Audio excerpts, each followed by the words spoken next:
Bonjour à tous, bienvenue sur la chaîne de French Gaming. J'espère que vous allez bien, que vous avez bien bossé. On se retrouve aujourd'hui pour le deuxième Tech Actu de la chaîne et j'espère que ça va vous plaire et que vous allez passer un bon moment. Donc voilà, pour ceux qui rentrent du travail ou quoi, installez-vous, posez-vous, prenez votre petit café comme moi là et on va voir un peu ce qu'il y a eu de nouveau depuis le dernier Tech Actu, je crois qu'il date d'une semaine à peu près. Donc on va voir si en une semaine, il y a des choses qui ont bougé, vu on est, il y a eu la nouvelle année depuis, donc il y a sûrement 2-3 petits trucs qui ont bougé. On va voir ça ensemble. Il y a eu, comme vous avez pu voir sur le titre, bah, une hausse des prix malheureusement encore une fois, les prix montent et tout ça, on va le voir tout le long de la vidéo. On va en parler. Et, j'ai regardé vite fait, j'ai pris un peu ce qui pouvait m'intéresser, ce qui pourrait aussi vous intéresser. Voilà, des annonces, il y en a plein, mais j'ai essayé de prendre vraiment les plus importantes. Le reste, c'est pas, euh, c'est pas forcément très utile. Et puis, le but, c'est pas vous montrer une cinquantaine de choses. Donc, ça servira à rien. Donc, voilà, je vous ai préparé, on va dire, une dizaine de sujets. Je pense que ça suffit largement. Voilà, quand c'est trop long, de toute façon, c'est pas ce qu'il y a de mieux. Et vous savez quoi, les amis? On commence tout de suite. Et n'oubliez pas de vous abonner, de mettre des j'aime, de partager si le contenu vous plaît. Voilà, ça peut aider la chaîne. Donc, faites un petit geste, ça fait toujours plaisir. Et regardez, je vous ai préparé en plus un petit coin tranquille, vous voyez? Voilà, donc je ne sais pas si ce format vous aimez ou pas. En tout cas, voilà, j'essaye, hein. Ça change un peu, je trouve, hein, toujours voir la même chose sur YouTube. Donc voilà, si ça fait un petit peu de changement, on va dire, quoi. Bon, vous savez quoi, on commence tout de suite pour ce deuxième Tech Actu et j'ai trouvé ça. Donc en gros, c'est Cooler Master, pour ceux qui connaissent. Ils viennent de créer une alimentation de 1100 watts. Donc elle ne nécessite aucun ventilateur. Donc c'est une alimentation passive et elle délivre quand même 1100 watts. Ils disent bien qu'un fonctionnement silencieux est rarement observé sur des blocs d'alimentation d'une puissance supérieure à 500 à 700 watts. La puissance la plus élevée disponible avec des conceptions sans ventilateur. Cependant, il convient de noter que la puissance nominale de 1100 watts de l'alimentation ne signifie pas nécessairement qu'elle fonctionne toujours à de tels niveaux de puissance. Cela dépendra des composants auxquels cette alimentation est connectée. Bon, ils disent comme quoi elle doit toujours être capable de gérer des pics de puissance. Bon, ok. Ouais, moi, je trouve ça bien en vrai, parce que ça, c'est encore de l'évolution. Euh, il y a encore de l'évolution du côté des alimentations et je pense que c'est intéressant dans le sens où ça veut dire qu'on arrive à dissiper la chaleur correctement. Donc ça, c'est très bien. Donc après, en soi, est-ce que ça a plus d'utilité qu'une autre qui est un ventilateur? Pas vraiment, puisque en soi, celles qui ont des ventilateurs ne font pas tellement de bruit que ça. La plupart du temps, le ventilateur ne s'active même pas avant une charge très lourde. Donc en soi, ça serait pas que pour le. Après, ça va dépendre des alimentations qui font quand même du bruit, parce qu'elles ont le ventilateur qui tourne à fond de balle. Ça, c'est quand vraiment vous êtes au taquet, quoi. Mais quand vous prenez une alimentation assez puissante et performante, euh, vous l'entendez jamais, quoi. Franchement, le seul truc encore qu'on peut entendre sur une alimentation, c'est le call wave, cette espèce de bruit aigu qu'on entend aussi sur les cartes graphiques quand l'énergie traverse les bobines, là. Ça arrive encore de les entendre sur des alimentations haut de gamme. Donc, moi, personnellement, j'aurais préféré qu'ils fassent un effort là-dessus, ainsi que sur les cartes graphiques, plutôt que voilà, faire une alimentation passive et ajouter des radiateurs ici passifs. Voilà, en soi, ils sont pas fait chier plus que ça, quoi, en gros, hein. Après, ça peut être intéressant peut-être dans des pays où, par exemple, vous savez, où l'air est très humide éventuellement. Euh, donc Ça pourrait aider et je pense que ça pourrait aider aussi, à ce qu'il y ait moins de poussière dans l'alimentation. Alors ça, je sais pas s'il y en a qui ont pensé, mais moi, c'est la première chose que je me suis dit: «S'il y a pas d'air qui traverse, continuellement, bah, du coup, il y a forcément moins de poussière qui stagne dans l'alimentation». Ce qui fait que, bah, on a moins besoin de la nettoyer, de l'entretenir et la poussière, et éviter aussi ça évite aussi les faux contacts parce que la poussière au bout d'un moment, avec l'électronique, ça fait pas bon ménage et puis ça finit par faire des des courts-circuits. Ça peut arriver, hein, ça arrive pas tout le temps, mais c'est vraiment pas bon pour l'électronique, la poussière, quand elle s'accumule en tout cas.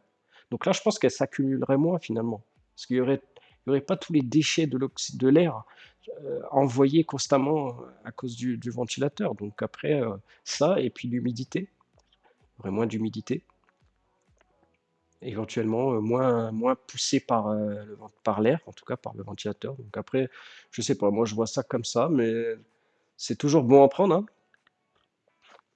Pour quelqu'un qui veut monter un PC, 100 passif, bah, là, c'est bon, hein, il peut, hein. Il achète là, tout se fait en passif maintenant, je crois, quasiment.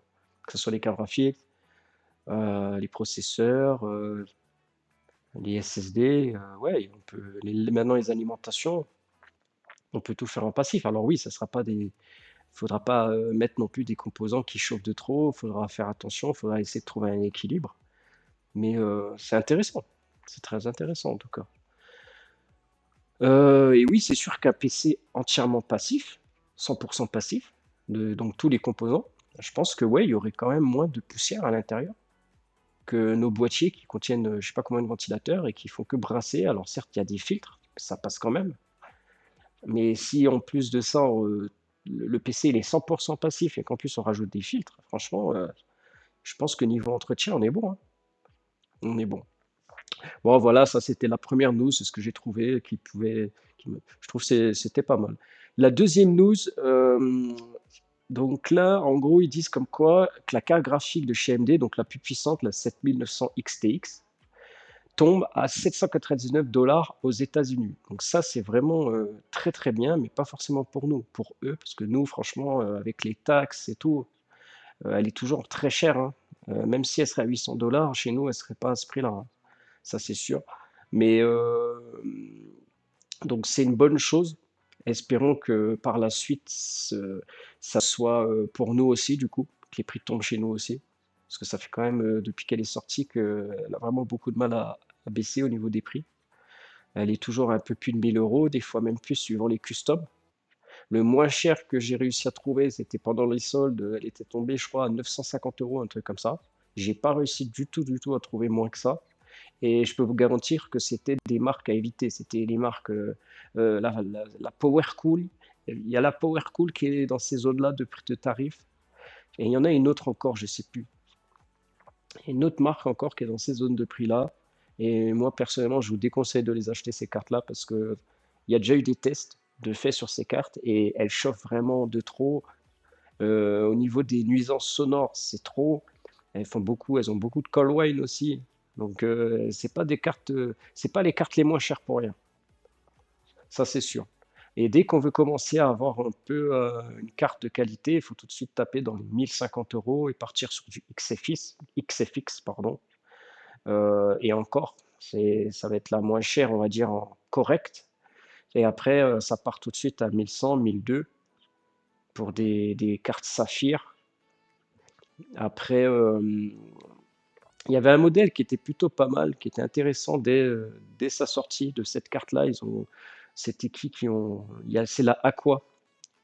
Je sais plus c'est qui la marque qui fait Aqua. Je sais plus si c'est les ASRock ou quoi. Je sais plus, j'ai plus ça de tête. Mais ils ont sorti une 7900 XTX Aqua. Donc sous eau, hein, Waterblock, vous l'achetez. En fait, il y a déjà le Waterblock dessus installé. Donc vous avez juste à la connecter à votre water cooling custom. Donc ça, c'est bien dans le sens où ceux qui veulent passer leur carte sous eau, ben, vu elle est déjà équipée d'un waterblock, ce qui fait qu'en fait, vous n'allez pas perdre de la garantie si vous la démontez ou quoi. Donc ça, c'est bien. Par exemple, ceux qui souhaitent acheter une carte graphique, euh, Un exemple, hein, si par exemple demain vous souhaitez acheter une 7900 XTX, même la moins chère, et que vous trouvez un waterblock à 150 euros par exemple qui est compatible, et au final la carte elle vous revient, allez, vous revient à 1200 euros. Bah, vous allez perdre la garantie parce que vous allez devoir la démonter et installer le bloc dessus. Donc moi je vous conseille de rajouter des fois 100 ou 200 euros en plus et d'acheter directement la carte avec le waterblock directement dessus. Comme ça, vous savez que pendant 2 ans, vous ne perdez pas la garantie. Mais le problème, c'est que cette fameuse Aqua, à sa sortie, son tarif était situé entre 1400 et 1500 euros. Elle avait des fois réussi même à tomber à 1400, mais sinon elle tournait autour de 1450, 1500 euros à sa sortie. À cette heure-ci, ben, je suis allé faire un petit tour hier et je me suis rendu compte que cette carte, on ne la trouve plus en dessous de 1700, voire 1800 euros. Donc c'est énorme, il y a eu 400 euros en plus. On ne sait pas pourquoi, ils l'ont augmenté de 400 euros la carte, sachant que dans pas mal de tests, la qualité n'était pas toujours au rendez-vous. Une carte sur deux avait des problèmes dus au pad thermique ou à la pâte thermique qui n'était pas correctement installée. Une carte de ce prix-là, c'est quand même hallucinant. Alors, je crois qu'ils en ont fait que deux. AMD, en... il n'y a que deux marques, il me semble, qui existent chez la XTX avec le waterblock déjà inclus dessus. Une ou deux, je sais plus. Il y a la Aqua et peut-être qu'il y en a une autre. Euh, Alors, l'autre, il y avait eu moins de soucis. Mais pareil, elle était aussi très chère. Mais voilà, je comprends pas cette hausse de prix d'avoir rajouté comme ça 400, 300 à 400 euros. Je trouve pas que ça soit justifié. Là, franchement, là, l'inflation, elle a vraiment rien à voir dans cette histoire. Donc, je comprends pas. Surtout que leurs cartes, finalement, à ce prix-là, ils la vendront encore moins. Donc, vraiment, des fois, je comprends pas leur politique, en fait. Bon, on verra si ça se répercute chez nous par la suite. On verra bien. Parce que franchement, c'est une très bonne carte en soi.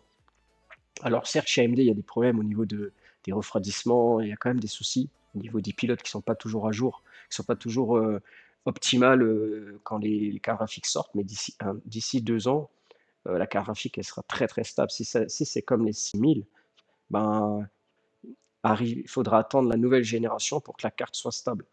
C'est pour ça que moi, clairement, chez AMD, en tout cas, je n'achète pas de carte quand elles sortent, quand les nouveaux modèles sortent. Clairement, je préfère attendre 2 ans que les pilotes se stabilisent, parce que ça fait des années et des années que c'est comme ça chez AMD. Donc, moi, personnellement, je ne vous conseille pas d'acheter des cartes directement à leur sortie, et puis c'est toujours bien d'attendre les retours, voir les retours des cartes. Vous voyez bien chez Nvidia ce qui s'est passé avec les câbles qui brûlent. Donc, je suis bien heureux de ne pas en avoir acheté. Parce que de toute façon, on en parlait déjà à l'avance que ces cartes-là avaient des problèmes au niveau de ce câble. On savait déjà à l'avance qu'elle allait avoir des problèmes. Donc, il y a même pas besoin de remercier les premiers bêta-testeurs qui ont acheté les cartes et qui finalement ont fait remonter l'info, puisque le problème, on l'a vu avant même que Nvidia sorte la carte finalement. Donc, bon, on passe à la prochaine news. Et là, on va parler des nouvelles super de chez Nvidia qui ont été dévoilées. Et donc, il y a la 4080 Super, il y a la 4070 Super, et il y a la 4070 Ti Super, si je ne dis pas de bêtises. Euh, bon, là, il n'y a pas toutes les spécifications, je les ai déjà regardées. Je ne sais plus c'est sur quelle, j'aurais dû peut-être vous le mettre. En soi, personnellement, pour moi, je trouve que celle qui vaudra plus le coup, ce serait éventuellement la 4070 Ti Super. Parce que si je dis pas de bêtises, il me semble qu'elle passe de 12 Go à 16 Go de RAM. C'est ce qui lui manquait, en fait. Depuis le début, c'est ce qui lui manquait. Et il me semble que la puce n'est pas du tout la même que la 4070. Il me semble que c'est la puce de la 4080 qui a été bridée. Et donc, ce qui en fait du coup une meilleure carte que la 4070, elle va vraiment se situer entre la 4080 et la 4070 du coup. Et je pense que niveau rapport qualité-prix, je pense que ce sera celle-ci qui vaudra le coup dans les mois à venir. Dès que son prix se sera stabilisé, ce sera vraiment la top carte graphique au niveau, on va dire, au niveau des budgets de moyenne gamme. Donc pour tous ceux qui voudront monter des configs, on va dire moyenne gamme, donc sans forcément mettre trop d'argent et et quand même avoir quelque chose de correct qui tient un minimum. Sur du 1440p, je pense qu'avec cette carte-là, vous serez tranquille facilement 2 ans. Voilà, peut-être plus, hein, mais en tout cas 2 ans sûr, vous serez tranquille. Que ce soit pour travailler avec, jouer un peu avec. C'est une carte qui sera capable d'afficher de la 4K sur certains jeux, la 4K optimisée bien sûr. Et puis sur certains petits jeux, vous pourrez jouer en natif avec toutes les options au maximum. Et, euh, et puis pour tous les jeux qui demanderont plus que 16 Go de RAM, bah, vous diminuerez les graphiques hein, à ce moment-là. Et voilà, mais en soi, ça reste une. Je pense, moi, pour moi, ce serait la meilleure parce que j'ai regardé un peu les spécifications des 80, des 80, des 4080 super. Et par rapport à la 4080, il n'y a pas forcément une grosse différence. Donc, il faudra voir aussi au niveau du tarif. Mais je trouve que ça valait même pas le coup de la sortir en fait. Personnellement, la 4080 Super, je trouve que ça valait pas le coup de la sortir. Et la 4070 Super, euh, en soi, attendez, c'est dommage que j'ai pas mis les spécifications, c'est pas grave. Je vous laisserai aller regarder pour les spécifications. Mais il y avait quoi encore comme nouveauté? Il me semble que les connecteurs du coup changeaient parce qu'apparemment sur 4070, il y aurait encore les anciens connecteurs au niveau de la lime. Et là, ils ont tout passé aux nouveaux connecteurs là. Euh, les 12 VH PWR, donc maintenant elles sont toutes comme ça, les super. Donc ça, c'est pas, je trouve ça dommage hein, parce qu'on sait qu'il y a vraiment des gros problèmes avec ces connecteurs et Nvidia continue de nous les implanter, de nous les faire avaler et c'est n'importe quoi en fait. Au lieu de travailler sur ces connecteurs, voire de les modifier, malheureusement ça leur demanderait un coût trop élevé. Et de toute façon, on sait très bien que quand ils nous sortent des 4080 Ti, des super, on sait très bien que c'est du recyclage. C'est tout simplement qu'il y a des 4080 qui, au niveau, quand ils les trient, il y en a qui sont foirés, ils ne peuvent pas les sortir en tant que 4080. Du coup, ils vont réduire, ils vont supprimer quelques corps CUDA et par rapport à ceux qui sont défaillants, et ils vont brider la puce et puis ils vont nous sortir une 4070 Ti super. C'est exactement comme ça que ça se passe. Hein. Les processeurs, c'est pareil. Hein. Donc, après, ça va dépendre. Il y en a où les puces sont différentes. Mais là, en recherchant, j'ai vu que la 4070 Ti Super, je crois qu'elle a exactement la même puce que la 4080 et elle est juste bridée au niveau des cœurs CUDA, de sa fréquence et, et je sais plus de quoi encore, mais et au niveau de la conso. Mais pour moi, c'est du recyclage en fait. Hein.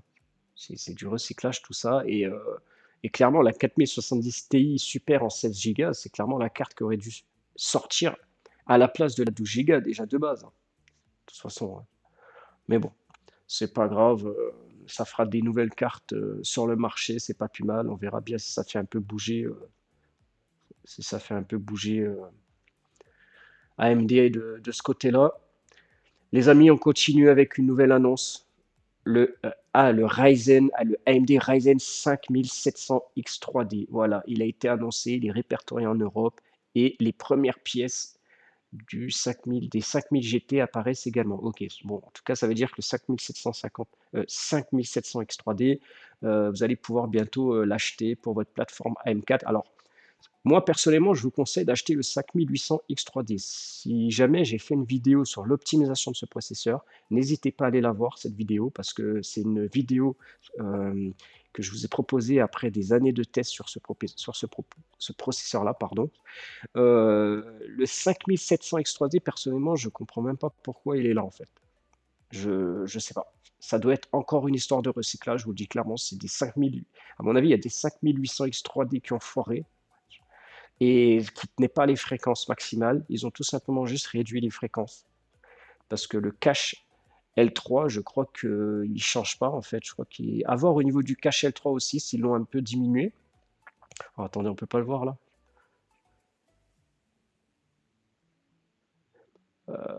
Waze. Ouais, non. Alors, il parle pas du TDP ni du cache L3 il a été diminué. Parce que sur le 5800 X3D, il est à 96. Il y a 96 émaux de cache L3. Donc là, peut-être qu'il y en aura un tout petit peu moins ou pas. Mais en tout cas, je vois que ça se joue surtout à la fréquence. Au lieu de 4,7, au lieu de 4,5, il est à 4,1. Alors, il faut savoir un truc, c'est que déjà, le 5800X, alors c'est un processeur que j'ai possédé aussi, il tapait 4,7 gigas en boost. Quand on est passé au 5800X3D, certes, on a eu énormément de cache 3D en plus qui faisait, le taf, qui fait beaucoup le taf, c'est vrai, sur les jeux. Sur certains jeux, on peut avoir 20-30% en plus. Mais je peux vous dire que de passer de 4,7 à 4,5 et de 3,8 à 3,4 en fréquence de base, ça se ressent. Ça se ressent moins entre 4,7 et 4,5, mais en fréquence de base de 3,8 à 3,4, ça se ressent. En tout cas, moi, personnellement, je l'ai ressenti énormément. Donc là, on va passer de 4,5 à 4,1. Ça va se ressentir en performance, clairement. Parce que déjà que le 5800X3D, c'est un processeur qu'on n'arrive déjà pas à 100% à exploiter dû à sa chauffe, dû au cache L3 qui est installé verticalement par rapport à la puce du processeur. La dissipation thermique a été foirée. La conception thermique sur ce processeur-là, elle est nulle. Et il faut quasiment le délide, donc supprimer l'IHS par-dessus le DIE, il faut carrément le faire sauter. Et comme les cartes graphiques avec les waterblocks, mettre un contact direct, faire du direct die en fait. Et il n'y a que comme ça qu'on arrive vraiment à gagner 10 à 15 degrés. Et il n'y a que comme ça qu'à stock, donc je parle bien à stock, hein, sans undervolting, il n'y a que comme ça que le processeur arrive à atteindre ses fréquences max et à les maintenir. Donc là, d'un côté, ça veut dire qu'il chauffera peut-être moins. Du coup, vous allez peut-être réussir à maintenir plus facilement la fréquence, mais, mais je pense que ce processeur va avoir 10 à 15% en moins de performance par rapport au 5800X3D. Et, et c'est là, du coup, que je vous dis que ça vaut pas le coup parce que je crois qu'il va être vendu 20 ou 30 euros moins cher. Donc, pour 20 ou 30 euros, autant prendre le 5800X3D. Autant prendre le meilleur est le dernier sur la plateforme M4 si vous devez changer. Autant partir directement sur le 5800X. Parce que certes, il chauffe plus, etc. Tout ça, mais on arrive quand même à l'optimiser avec pas mal de réglages. Allez voir ma vidéo. Et finalement, on arrive quand même à atteindre ces fréquences. Et même si on n'arrive pas à les maintenir tout le temps, les 4-5 peuvent être atteignables en boost quand certains cœurs en ont besoin, le plus sur certains jeux. Le processeur se chargera de les atteindre de toute façon. Donc, il ne faut pas encore diminuer c'était vraiment le minimum, c'était le maximum à diminuer déjà sur le X3D. Franchement, je trouve que c'était énorme de descendre déjà de 3.8 à 3.4 et 4.7 à 4.5. C'est tout simplement dû à la conception thermique, dû au rajout du cache 3D. Bah, le processeur chauffe beaucoup plus. Ils n'ont pas eu le choix encore de réduire les fréquences. Et même là, à stock, c'est compliqué. Donc voilà, c'est du recyclage. Voilà. Pour moi, c'est encore du recyclage. Et au lieu de jeter. Alors, d'un côté, c'est bien parce que si on peut recycler au lieu de jeter, si finalement il y a des X3D bah, qui n'ont pas passé les étapes et que au lieu de jeter, on en fait des 5700, c'est très bien. Mais dans ces cas-là, il ne faut pas faire une différence de prix de 20 ou 30 euros. Faut tout de suite 50 euros à ce moment-là, ok. Le X3D, il coûte dans les 300 euros. Dans ces cas-là, le 5700, il faut le vendre à 2500 euros. À 200, oh là là, je suis fou, à 250 euros. Et là, oui, ça vaudra le coup. Mais je crois qu'il sera vendu à 280 euros. Sachant que le 5800, il est à 300 euros, le 5800 3D. Donc pour 20 euros, autant prendre le meilleur. Enfin voilà, quoi. On pourra en débattre encore un moment là-dessus. Mais... Du coup, là on passe à la prochaine news. Donc là on est... Ouais, bah du coup en fait c'est ici qu'elles étaient. Voilà, je voulais vous les montrer. C'est ici qu'on voit les perfs de la 4080 Super, de la 4070 Ti Super et de la 4070 Super. En consommation, la 4070 Super prend 10% en conso, mais elle prend 21% de noyau, donc sûrement de cœur CUDA, et 3% en horloge de base. Donc je pense que le fait d'avoir rajouté autant de cœur CUDA, du coup, ça, elle a pris en conso, sûrement. La 4070 Ti Super, du coup, prend 4 Go en plus au niveau de la capacité de mémoire. Donc, c'est un plus 33%. Ça, ce sera ici son plus gros point fort. La bande passante aussi, au niveau de la bande passante, elle prend plus 33%. Donc, c'est très bien. Et 10% de cœur CUDA. Et pour ce qui est de la 4080 Super, donc elle prend, euh, elle prend 512 de plus de noyau, de cœur CUDA, 4% en fréquence de base, 1% en fréquence de boost, horloge mémoire 2,7%, ok, et en bande passante, elle prend 2,7%, ok. Donc c'est pas ouf, hein. Franchement, à moins que son prix soit, à moins qu'elle soit au même prix, vendue au même prix que la 4080 à l'heure actuelle, mais moi je trouve que la 4080 actuellement est beaucoup trop chère. Voilà, ce sera le seul avantage en soi, hein, mais comme je vous ai dit, je pense que ça sera celle-ci.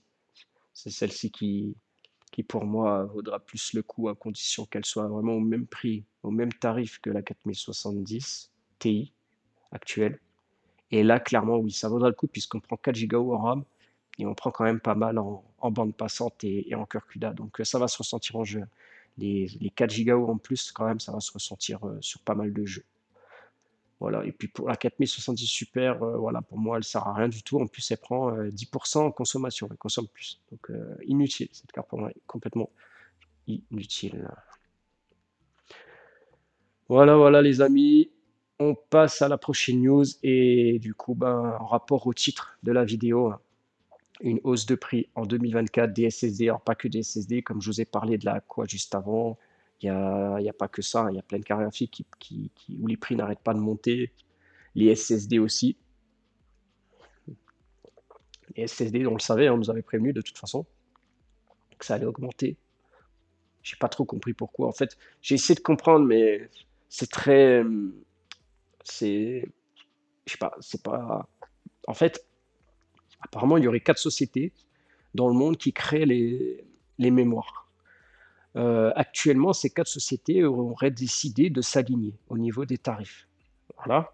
Pour en gros éviter qu'une coule ou l'autre coule. En fait, elles se sont aidées, on va dire, parce que pendant un certain moment, elles ont dû baisser leur prix par rapport à un manque de, sûrement un manque de chiffre d'affaires. Donc, ils n'ont pas eu le choix de diminuer leurs tarifs, d'après ce que j'ai compris. Sauf que le problème, c'est qu'en diminuant les tarifs, en faisant des tarifs aussi bas, le problème, c'est qu'après, bah, forcément, ils faisaient plus de bénéfices.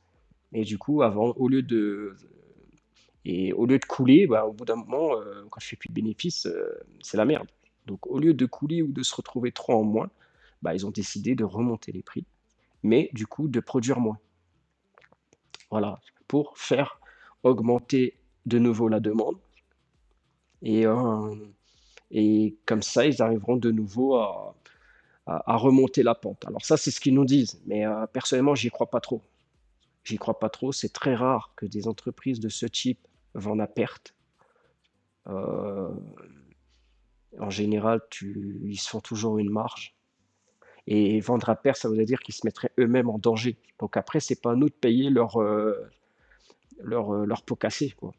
Voilà. Mais je pense que c'est un peu la même stratégie qui est utilisée de plus en plus maintenant comme Nvidia.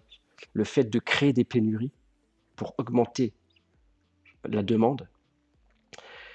Et donc la loi de l'offre et de la demande, hein. Et je pense que maintenant, toutes les marques commencent un peu à s'inspirer d'NVIDIA.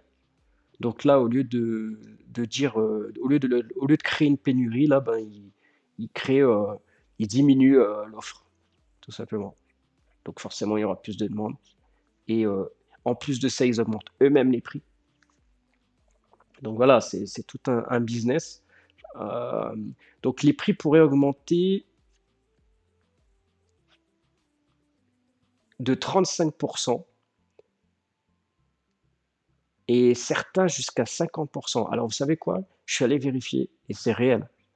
Je suis allé vérifier par rapport à moi, mon SSD que j'ai acheté il y a moins d'un an. Donc, je l'ai acheté. Euh, quand moi je l'ai acheté, il n'y avait pas encore de promo, de baisse significative des SSD. Donc, quand je l'ai acheté, il me semble que j'en ai eu pour presque quasiment 80. Je l'ai acheté presque 90 euros. Donc un TO, c'est un Corsair MP600 Pro XT, un TO. Je l'avais acheté quasiment 90 euros, le TO. Après, il y a eu les baisses significatives qu'on a tous connues pendant les soldes, les Black Friday et tout. La chute des prix des SSD. Et j'étais allé regarder et on pouvait le trouver à presque 70 euros neuf. Donc, hallucinant.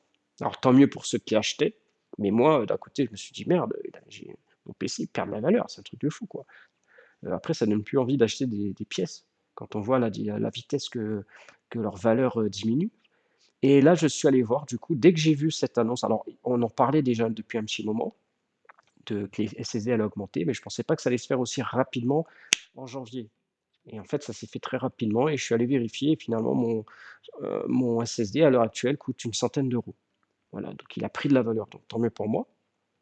Si demain je dois revendre mon PC, si tous les composants prennent de la valeur, ben, tant mieux. Mais d'un côté, si demain je veux rajouter un TO ou refaire un PC ou quoi, ou vous, ben, vous payerez plein pot. Alors du coup, il va falloir jouer sur d'autres tarifs. Il va falloir essayer de trouver des tarifs moins chers du côté soit des alimentations, des cartes graphiques. Il va falloir essayer de vous y retrouver. Mais au final, ça reviendra exactement au même qu'avant. Alors certes, avant, les cartes graphiques étaient un peu plus chers et les SSD moins chers. Maintenant, c'est un peu le contraire. Donc, au final, on est toujours au même niveau, quoi. Donc, à se demander si les marques, toutes ces marques-là, ne travaillent pas entre elles. Je pense que si. Elles doivent toutes travailler entre elles et faire tout un business commercial à ce niveau-là. Donc après, le seul avantage, je dirais, si demain tout augmente de nouveau, bah, c'est que finalement nos PC reprendront de la valeur, hein, comme on se rappelle lors de la crypto-monnaie, où les cartes Nvidia avaient pris le double et voire le triple de leur valeur, et tu pouvais revendre ton PC 3 fois son prix juste par rapport juste par rapport à la carte graphique. Donc si nos PC peuvent reprendre un peu de valeur, c'est pas plus mal à la revente. Mais du coup, quand on rachètera plein pot, quoi. C'est ça. Enfin bon, on verra bien.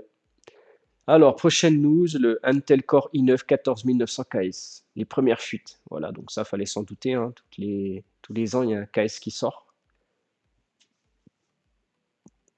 Euh, Bah, en fait, les KS, c'est tout simplement des puces triées, hein.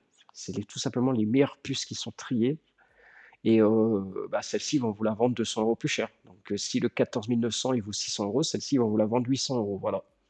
Tout simplement parce qu'elle est triée, que son silicium est meilleur et que la puce peut aller plus haut en fréquence, et etc., etc. Donc vous avez la meilleure, en gros, la meilleure puce avec la meilleure qualité de chez Intel. Donc voilà, le prix forcément sera plus élevé.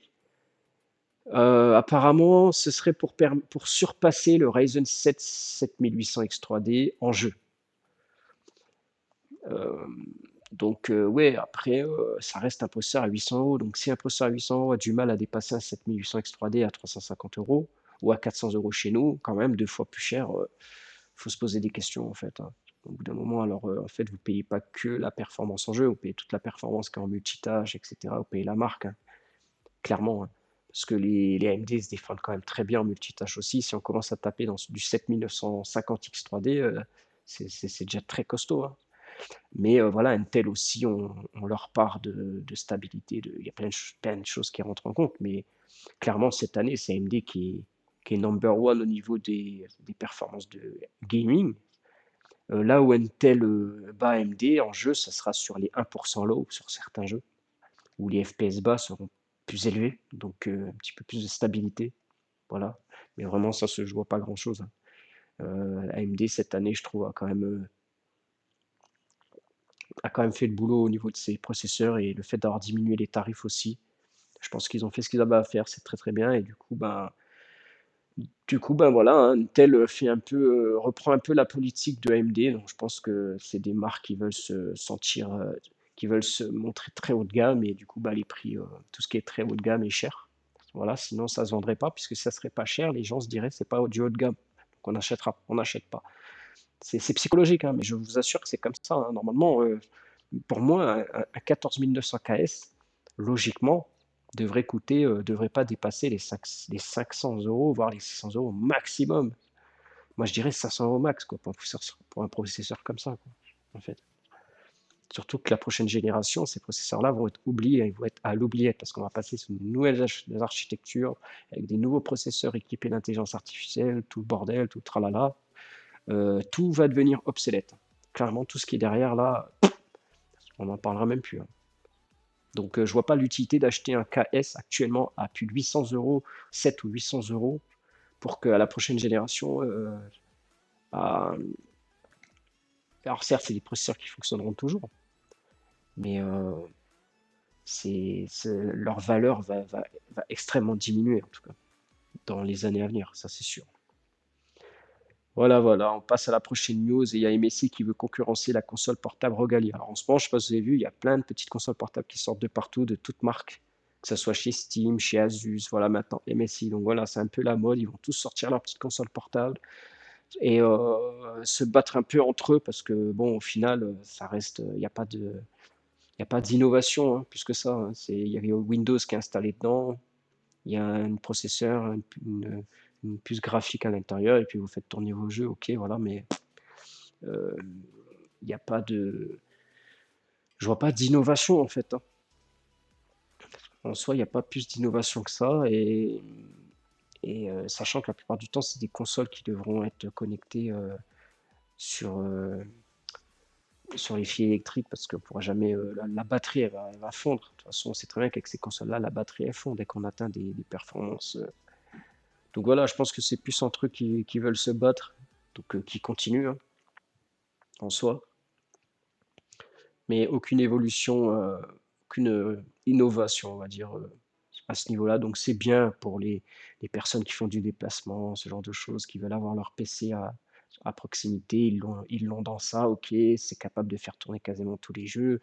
Maintenant, il y a des écrans OLED dessus. Bon, à ce niveau-là, voilà, ça serait vraiment pour ça, quoi. Mais je veux dire, ce serait plus pour jouer à certains jeux solo, mais pas compétitifs, en tout cas, pas avec des petits joysticks comme ça.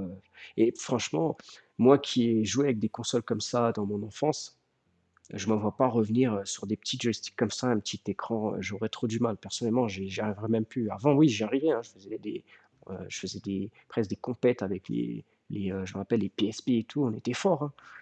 Maintenant, tu me redonnes une PSP, je sais même plus, même une Switch, j'ai vraiment du mal avec les joysticks en fait, quoi.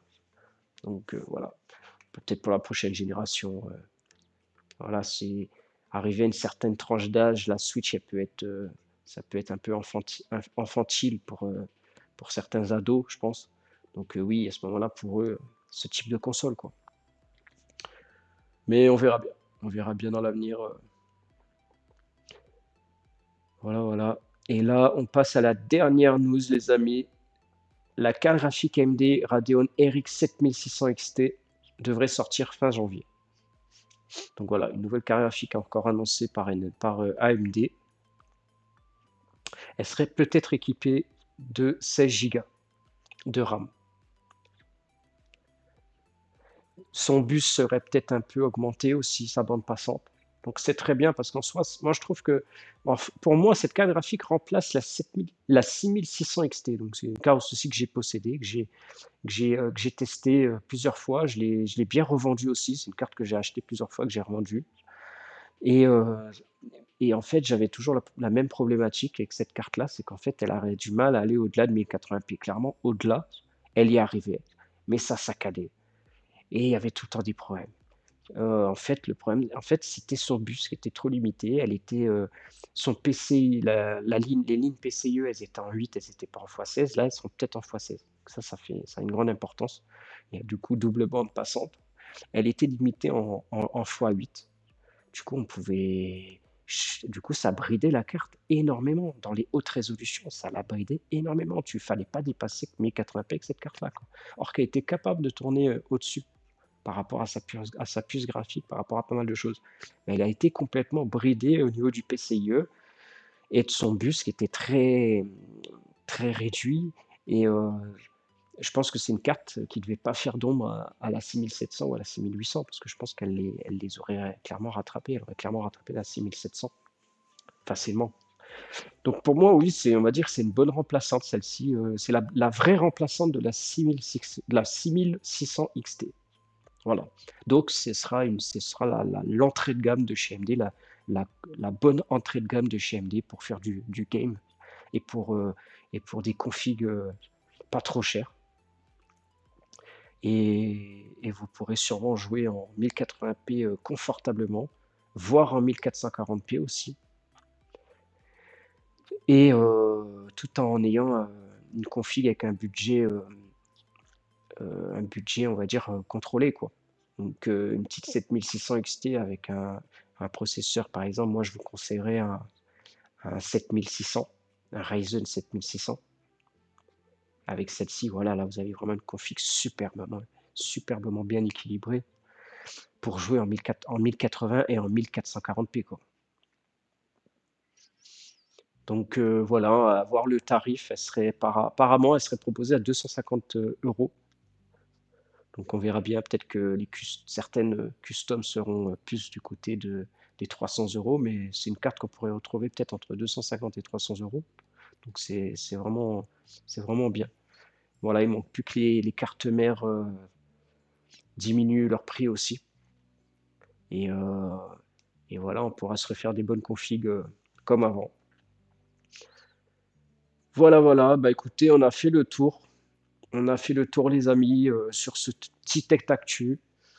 Il n'y a pas plus d'informations. Donc on verra bien la semaine prochaine, il y en aura peut-être un peu plus. Après, il y en a d'autres, mais c'est pas du tout sur le hardware. On part loin, on commence à aller sur les consoles. Déjà là, j'ai parlé d'une console, mais si on commence à parler de toutes les nouveautés qu'il y a sur les prochaines consoles, etc., non, ça c'est pas, il y a pas, c'est pas vraiment en plus validé. C'est des fuites de partout, mais c'est que des leaks de partout, mais il n'y a rien de vraiment rien de vraiment de concret en fait. Donc voilà les amis, j'espère que ce petit Tech Actu vous a plu. Et c'est que le deuxième de la chaîne, donc voilà, m'en voulez pas si je fais des erreurs. La chaîne, elle est très récente. Je n'ai pas encore l'habitude, je ne suis pas encore professionnel de la vidéo pour pouvoir vous faire des vidéos parfaites. Vous avez vu, je fais aucun montage, il n'y a pas de cut. Tout est en réel, en impro. La vidéo, je la tourne une fois, je la tourne pas 10 fois. C'est des vidéos qui durent, là on est à 42 minutes. Non, si vous imaginez, si je fais une erreur à 30 minutes, je dois couper la vidéo et recommencer, commencer à faire des montages et trucs. Je pourrais, mais je vous avoue que j'ai pas le temps. Donc j'essaie de prendre le peu de temps que j'ai pour vous et pour partager un peu cette passion qu'on a de l'informatique et du gaming. Et puis vous partager le peu de savoir que j'ai. Voilà, je sais pas tout, mais le peu que je sais, j'essaie de vous le partager. C'est important, hein, ça sert à rien de partir avec tout notre savoir, hein. Donc voilà, bah écoutez, si ça vous a plu, n'hésitez pas à vous abonner, mettre des j'aime, commenter. C'est des questions, hein, n'hésitez pas, je vous réponds. Du moment que je sais, je vous réponds. Si je sais pas, je vous répondrai pas, mais voilà, j'espère que vous avez passé un très bon moment et bah, écoutez, je vous dis à la prochaine pour un nouveau sujet et un nouveau Tech Actu, mais ce sera pas avant la semaine prochaine. Et entre-temps, j'essaie de vous sortir quelques vidéos, euh, des petites vidéos courtes, intéressantes, voilà, à regarder quand vous rentrez du travail. Et puis, ça fait toujours plaisir. Allez, ciao, ciao les amis. On se retrouve bientôt.